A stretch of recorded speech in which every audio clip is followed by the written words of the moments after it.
Okay, hello everyone. Vicky Verley here, Rock and Roll Prophetess. We're going to take a look at the new moon, which is occurring on August 14th, 10:53 a.m. Eastern Time in Leo. So this is, here it is, 21 Leo, 31. Venus is conjunct, so, I mean, Venus is retrograde, yes, but it's still, I think this gives us such a nice flavor. And Jupiter, well, it's sort of in there. It's not quite. But this is like, what I want to say about this before I get way off topic is that this is like the last hurrah for Leo energy for a while. We've had Jupiter in Leo for the past year. Jupiter's moved into Virgo. This is a lot of stuff's going to be moving into Virgo, as we discussed last time. The node is going to move into Virgo. So we're leaving the Leo energy and we're moving into the Virgo energy. And I did somebody's chart this week on one of the past life readings, and they had all Leo and Virgo. And what I said to them, and I think it's like this could apply for everyone, is that we're kind of graduating. It's kind of a graduation. Because Leo is the fifth house of children, and Leo's cool energy. It's fun, it's childlike, it's all this kind of stuff. So, and Virgo is not. Virgo is pretty serious. Virgos can be kind of serious.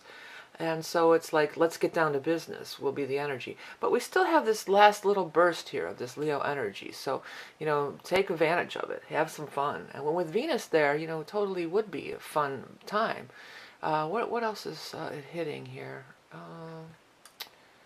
Let's take a look at the aspectarian. It's trining Uranus. Wow, well that is cool. Yeah, not only is it conjuncting Venus, it's trining Uranus, just about exactly at 20 degrees here. So this is totally a time for fun, excitement, playfulness, because Aries is somewhat, it can be childlike too, so it's this fun, childlike energy. It's excitement. Totally, it's excitement. Uranus is excitement, and Leo. It is in Leo. I was thinking of Aquarius. Okay, because Uranus rules Aquarius. No, it's a trine because it's in Aries. Okay. Now that I get that straight. Anyways, yeah. So this is fun, exciting. I just heard that really old disco song. It's fresh, exciting. I don't know where these songs are coming from anymore, but I get a kick out of them myself. But that's what this feels like, fresh and exciting. Okay. Oh, with the Sun and Venus, even though Venus is retrograde, I still say this would be a great time to kick off some kind of creative endeavor. And I'm actually planning on posting some stuff around that time. I'm pretty sure I'll have it done. And yeah, so this is cool. Let's be creative. Let's have fun. Let's show what we got. Show it. And for many of you, it could be like Uranus not only is fun, excitement, all that kind of stuff. It is the internet. Uranus rules all electronic media, social media, internet, all this stuff that our technological age, it's all ruled by Uranus. So maybe, post a new website, put something online, put something on, YouTube, whatever, Instagram, whatever it might be. In Aries is, this new beginning too. So I feel real good about making new beginnings, even though people may say with Venus retrograde, oh, wait till Venus retrograde's over. I don't know. I think this is a good spot. I mean, and then when Venus retrograde's over, everything's going to be in Virgo, which is good too. Virgo is a good energy to start things under, but it's going to be a different kind of vibration, as I said. So if it's any kind of fifth house matters that you're wanting to start, anything with children, anything with creativity, showmanship, show busy kind of endeavors, things like this, I think that would be a great time to start it. And with Venus in the mix, that's going to give it that little extra boost. Plus it's trining Uranus, Uranus also is unexpected things could happen. You never know what could happen. That could be another thing too, like if something you were trying to do at this time or launch or something, is like, don't put any expectations on it. Just do it. Do it for the joy of doing it. For the joy of creating it and the joy of doing it. Because you never know how things will pan out. You just don't know. And it may be beyond your current scope of reality or your current scope vision. You know, if you have the blinders on, too much blinders on, which sometimes can be Virgo energy. They can be very single-minded. They're very task-oriented. You know, Leos are just like, yeah, whatever. Let's just throw it out there. Let's party. You know? So make it fun and exciting for yourself. And you may be surprised with Uranus what could happen. It may be something that you never even thought of. You know, Uranus, there could be unexpected twists and turns. And with this trining Venus and trining the new moon, I feel it could really be cool stuff that you, you know, didn't expect. You know, out of nowhere. Uranus also in the flat wheel rules the 11th house of groups and friends and associates. So, I mean, it could propel you. You could be propelled into a new group of people that maybe vibrate, because Uranus is very much about vibrations. Maybe they vibrate more on the same vibration as you. That could be another thing too with this Uranus energy, because that's a lot about vibrations. You know, work on your own vibration. You know, that's a biggie. You know, working on your own vibration, to raise your vibration, to connect with people, circumstances, things that you want to connect with. Many times we can't connect with things that maybe even are destined in our lives, you know, was part of our original life plan, which is some of the things that I go over in those chart readings I've been doing. And maybe it's because we have to raise our vibration, or not even, it doesn't even have to be a matter of raise or lower. It's a match. You know, you have to match your vibration to where you want to be. Because some people have a real high vibration, but they're real nervous and they're real, you know, flighty. You know, some people are vibrating really high, and it's and they're not grounded. You know, so maybe it's not even about higher or lower. I think it's about matching of vibrations. So adjust your vibration to be in harmony and in match with what you want to do. Well, you know, Leo too, if you're not creative, if that part doesn't apply to you, you're not planning on launching any creative projects, it's love. You know, the fifth house is love affairs, children. It could just be something having to do with children, or, you know, children in your life. Love affairs, though, I mean, I kind of would go along with it. A love affair started possibly under Venus retrograde might not be the best time, but Venus retrograde, you know, this could be somebody from your past. Somebody from your past could show up out of nowhere with Uranus, you know, while you're out having fun or doing fun things, fifth house stuff. And here in the northern hemisphere, it's summer, it's August, many people are on vacation, many people are, you know, there's all sorts of outdoor whatever, you know, different things you might attend that you wouldn't in the winter necessarily. So it is a time to be more out and about and with people, and lots of, you know, here there's a festival, there's a Greek festival, there's the arts and crafts, you know, there's a festival, there's 3 or 4 every weekend. So, you know, this is the kind of thing that I'm seeing, like, and many of the people involved in these festivals, like these Greek festivals, you know, they're dancing, and they're, you know, there's a lot of Leo energy there, celebrating dancing. These art festivals, there's creative artists there showing their works and whatnot. So it might even, well, even like amusement parks, carnivals. People have their carnivals and stuff in the summer, you know. So it could be a lot of these different types of things. Would be a good place to be on or about this new moon. You know, go with the energy, and the energy is Leo. It's being out, it's celebrating, it's having fun. So work with the energy that's available, and that's the Leo. And while Leo is still here, I always keep wanting to say it while the sun's still shining, or because sun rules Leo too. That's another thing. Sun rules Leo, so this is its own home spot here. This new moon is in its own rulership. The sun, Leo rules the sun, or vice versa. I forget how you say it. But anyways, so that's even more powerful too. Just like a full moon in Cancer would be powerful because the moon rules off for Cancer. So anytime a planet's expressing itself through its own sign, that's what I was trying to get to, that it's more powerful. And then you tie in Venus, and it really is a really nice full moon. I mean, excuse me, new moon. I mean, there are some squares going on here. We still have the Saturn square Jupiter. And then Venus, yeah, Venus, I guess, would be squaring. And the new moon in a loose, about a 7-degree orb. But this is all going to catch these Saturn squares, too. But you know, Saturn doesn't always have to be the big bad guy. And I definitely have found I've had many blessings with Saturn. And Saturn isn't always the bad guy. Um, when I have Saturn transits, I've had beautiful things happen on Saturn transits because Saturn will reward you too. And Saturn tying in with all this Venus stuff and this moon and sun and moon, you know, these could totally be karmic relationships showing up, you know, totally. And at these high degrees, these 20 degrees, you know, high 20s, and then zero's a critical degree in 28. So when you get in these higher degrees, it's always like, you got to do it. It's like it's time to finish it up. You know, it's speak now or forever hold your peace, almost, you know. Well, maybe not forever, but maybe hold your peace for another 28 years. So, you know, there could be some finishing up of some karmic relationships for sure.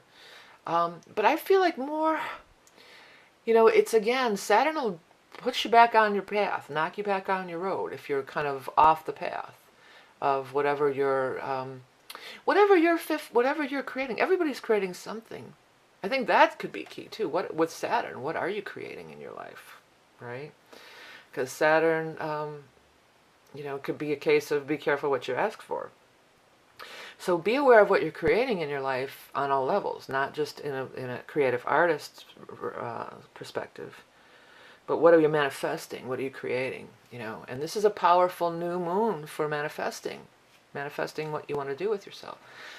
With the Saturn, it may tie into karmic things here too.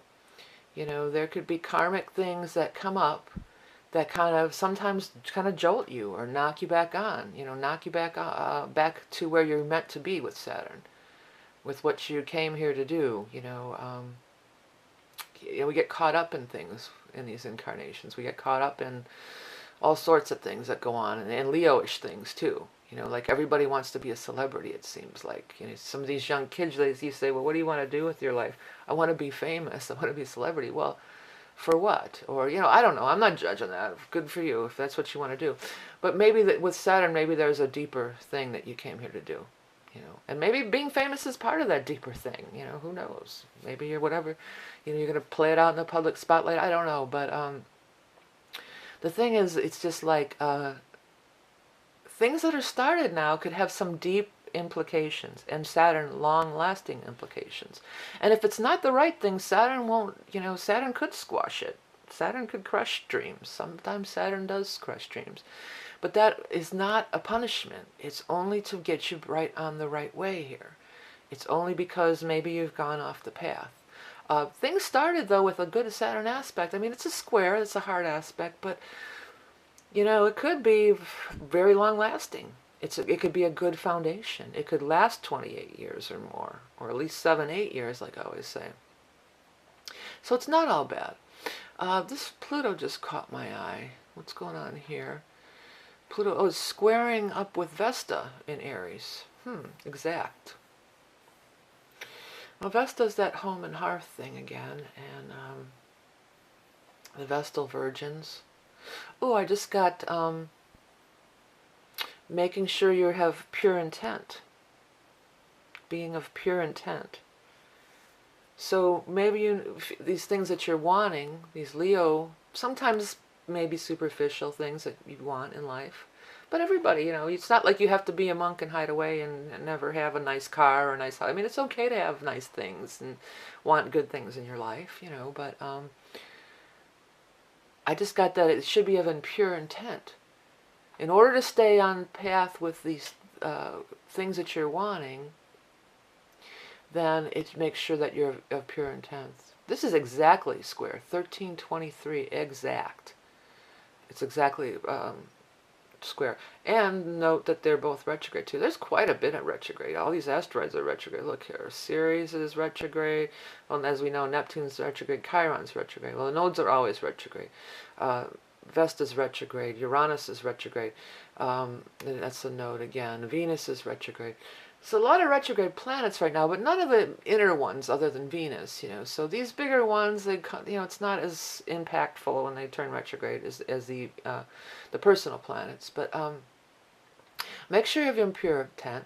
See what you are really wanting this for. What are your true motives? Look at your true motives, I would say. In Pluto and Capricorn, are you just wanting power? Is it just because you want to have power over somebody and prove that I'm better than you? Or is it that this is really a calling for you, or it is something that you're meant to do? Oh, what I was going to say about the retrogrades, again, things from the past. Kind of looking backwards, going backwards, things from the past. Saturn at 28, finishing up these karmic cycles, going back over. And Jupiter is in Virgo, even though, this stuff's in Leo still. And the Virgo energy is very much about scrutinizing. Looking at the details, being scrutinized, questioning. I feel a lot of this is a being of pure intent. So if your heart is pure, Leo rules the heart, right? If your heart is pure, then you have many, I would say you have many blessings, and you have the backing of Saturn to fulfill these things. I mean, it's not a bad time at all. It's really, really positive. Vesta is the home and the hearth and stuff like that. On another level here too, this could be just checking things in your house. Maybe your foundation, these kind of things, or don't let home repairs go, or if you've been letting a home repair go for a while, it could come up here, like you got to deal with it now, or maybe it's gotten much worse, that could be something like that. But Vesta also, I think, has to do with family a lot. So, and definitely Capricorn is family. So, it could have to do with things in the family, if there is some old family stuff that just kind of keeps showing up, keeps coming up, long-standing things, again, question yourself before you just Uranus go off or act or fall into a pattern. I think a lot of this could be about breaking some patterns here too. And maybe it's better to approach it like a Leo would. Leos, like I've said before, they're not really ones to...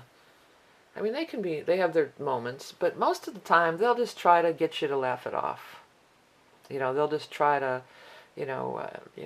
crack a joke rather than get into a fight about it. Just kind of crack a joke or try to make you smile. Turn that frown into a smile. That's very much Leo energy. And maybe that's something that we could, if we are faced with confrontational or... difficulties, people who are wanting to,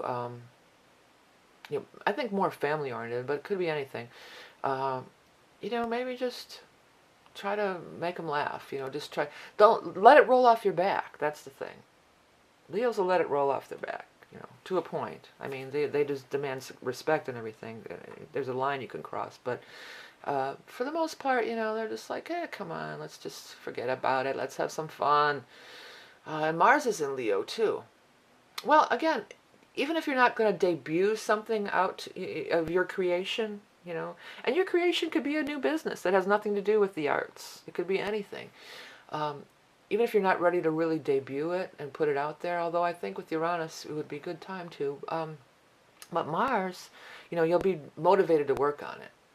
You could get a lot accomplished, a lot go. This is a great time to really sink your teeth in and get into it, with the Mars energy, because that's going to give you a lot of energy to get the work done.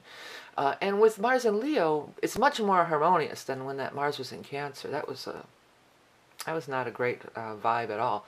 I have Mars in Leo natally, actually, but it's like it's fun. It's the kind of work that is fun. Where the times, you're working for hours and you don't want to stop. And the times, hours are just flying by. It's not work where you're looking at the clock and it's like, oh God, a half hour had to have been gone by and it's only 5 minutes or something. No. It's like time flies, the whole day is gone, you jump out of bed, you want to do it. These are the kind of things that you should be working on. Oh, I'm sorry about that phone. And this one, you cannot turn the ringer off either. I'm sorry. Maybe I can sort of muffle it somewhere. I know that's very disturbing. Where is that ringer at anyway? There? I'm sorry. I'm just going to stop until it stops ringing because it's very cumbersome for me to have to go and edit this tape down. So I just won't talk about anything important until it stops ringing. Oh, it stopped. Okay, cool. Sorry about that. All right, back to this. reading. Yeah, so this is the kind of stuff that just lights your soul on fire, right? That you're excited to do, that you really want to do, and you really are into it. So it's a great time to get into stuff like that. Especially like if you have stuff in these low 20 degree stuff, especially if you would have something low 20s in fire, including Sag, because that would fill in a grand trine for us here. So that would be pretty cool. Okay, so yeah, I say go full force with creative stuff. Um, be of pure intention. That was a real clear thing that came to me. So are your intentions pure? Or is this just to have power over somebody, or to be, I want to show off and I want to be in the spotlight? Or is this, does this have real value? With Saturn, does this have real value long term in your life? Is this something that you want to be involved in for the next 28 years? Or even the next 7, 8 years? So these are the things that we would look at in this chart. Okay, before we go, I want to, real quick, lots of people have been, I'm getting a lot of orders for these other charts, these past life charts. I'm really liking doing these. These are kind of fun. It's a change of pace, you know, I get bored like anybody else. And the cool thing, other cool thing about these past life or soul journey charts things is that you don't have to wait for an appointment. And I'm usually getting them done, you know, in a week or less. You know, I'm going to be doing a big batch of them today. And then I post these videos for you. Let's put it over here so you can kind of see it. Ooh, or maybe I just need to zoom out. I had a few on the screen for you to look at. Yeah, so this is what it is. You know, I've got your chart. It's all, you know, I figured out what it kind of reminds me of. It's kind of like back in school when the professor would put things on the transparency and write. It's very much like that. But you get the finished drawing, and then you get the finished video of me. I'm talking just like I talk here. I'm even thinking about maybe doing one of these new moon reports on the tablet like that and see how it works out. But I'm not sure. I don't know if I want to write all over it.